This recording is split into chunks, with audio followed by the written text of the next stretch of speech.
प्यार के बदले तुम्हारा प्यार चाहता हूँ और तुम्हें खुश देखना चाहता हूँ। तुम्ही ने मेरा रिश्ता ठुकरा दिया था, वरना तुम्हें यह दिन देखना ना पड़ता। मैंने कहा, कौन सा रिश्ता? उसने कहा, अभी 2 महीने पहले ही तुम्हारे पापा मम्मी के पास अपना रिश्ता भेजा था, पर तुमने ना कर दी थी। फिर भी मैंने कुछ नहीं कहा था। सोचा था तुम्हारा प्यार पा लूंगा, लेकिन फिर पता चला तुम इस देश को छोड़कर जा रही हो। बहुत मजबूरी के साथ ही मैंने तुम्हें किडनैप किया। मैं वैसा इंसान नहीं हूँ, बस दीवाना हूँ तुम्हारे प्यार का, अभी से नहीं, बचपन से। मैंने कहा, क्या कह रहे हो? मुझे कुछ समझ में नहीं आ रहा। तुम तो मुझे बचपन से जानते तक नहीं हो। उसने कहा, मैं तुम्हें बचपन से जानता हूँ। हम क्लास 8-9 में साथ पढ़े थे। मुझे हल्का हल्का सा याद आने लगा था कि वीरेन नाम का एक लड़का जो शायद 2 साल हमारे स्कूल में पढ़ा था, मेरी ही क्लास में था। उस समय हम दोस्त थे, पर मैंने उस समय उसे कभी भी अपने दिल की बात नहीं कही थी। हमारे बीच में कुछ ऐसा वैसा हुआ भी नहीं था। बस एक बार हम साथ खेलने के लिए दूसरे स्कूल गए थे। टेनिस की टीम में लड़के और लड़कियों की टीम गए थे। उस समय मैं उसी के साथ बैठी थी और काफी हंसी मजाक भी हुआ था। मुझे पता नहीं था कि वह मुझे पसंद करता है। यह तो बचपन की बात थी, अब तो सालों बीत गए हैं। मैं गहरे ख्यालों में डूब गई थी। मेरी तो कुछ भी समझ में नहीं आ रहा था। बड़ी हैरानी के साथ मैं उसे देखने लगी थी। तो उसने कहा, बचपन से ही मैं तुम्हें चाहता था, लेकिन फिर मैं अलग हो गया था। फिर तुम्हें तब देखा था जब हमारी ही बिल्डिंग में तुम जॉब करने के लिए आई थी। तुम्हें देखते ही मैं पहचान गया था। फिर बैकग्राउंड चेक करवाया था। जब मुझे पता चला कि तुम वही लड़की हो, तो मैं तुम्हारे बारे में सोचने लगा था। धीरे धीरे मेरा हाल ऐसा हो गया कि मैंने सोच लिया था कि तुमसे ही शादी करूंगा। तुम जहां जहां जाती थी मैं तुम्हारे पीछे पीछे जाता था, पर शायद तुमने कभी मुझे नोटिस नहीं किया। तुम तो हमेशा किसी और लड़के के साथ रहती थी।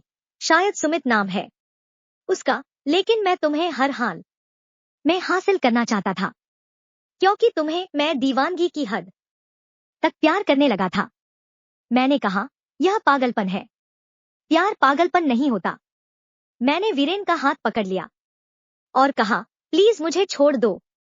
उसने कहा, ठीक है, अपना सामान ले लो। उसने मुझे एक नई मोबाइल और लैपटॉप दे दी और मेरा बैग लेकर कहा, चलो तुम्हें घर छोड़ देता हूं। पर तुम्हारे साथ बीते यह लंबे मैं कभी नहीं भुला पाऊंगा, कहकर मुझे अपने साथ ले जाने लगा था। उसने मेरी मम्मी पापा के पास ड्रॉप कर दिया।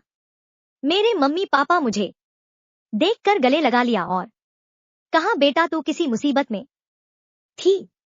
हमारा तो बहुत बुरा हाल हो गया था। हमने तो पुलिस में भी कंप्लेन कर दी है। अब वो लोग वीरेन को देखने लगे थे। मेरे पापा ने कहा, तुम वही लड़के हो ना जिसने मेरी बेटी के लिए रिश्ता भेजा था।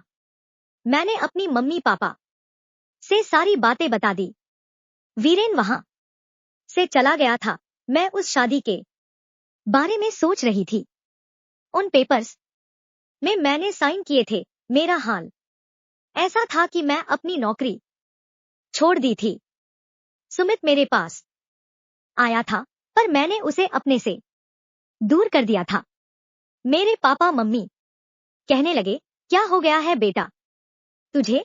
पर मेरे अंदर जैसे जीने की उम्मीद खत्म हो गई थी। अपने ही कमरे में बंद रहने लगी थी।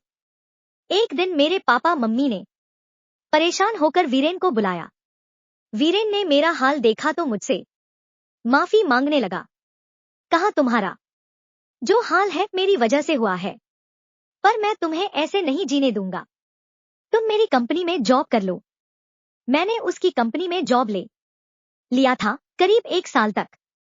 मैंने उसकी कंपनी में काम किया और उसके बाद धीरे धीरे वीरेन के करीब आने लगी थी। एक दिन मैंने उससे कहा कि वीरेन, मैं तुम्हारे साथ जिंदगी बिताना चाहती हूँ। उसने भले ही गलती की थी और मुझे किडनैप किया था, पर अपनी गलती सुधार ली थी। उसने मेरी इज्जत पर दाग नहीं लगने दिया था और मेरे साथ पिछले 1 साल से बहुत प्रोफेशनल पेश आया था। अपनी अच्छाई से उसने मेरा दिल जीत लिया था। मेरे पापा ने खुशी खुशी मेरी शादी वीरेन से करवा दी। उसके बाद उसने सारी जिंदगी मेरा बहुत अच्छे से ख्याल रखा। अगर मेरे चैनल पर पहली बार आए हैं तो मेरे चैनल को सब्सक्राइब कीजिए ताकि आप लोगों तक मेरे वीडियो का नोटिफिकेशन पहुंच सके। मेरे वीडियो को लाइक, शेयर, कमेंट कीजिए ताकि आप लोगों के लिए अच्छा से अच्छा वीडियो बना सकूं। जय हिंद, जय भारत।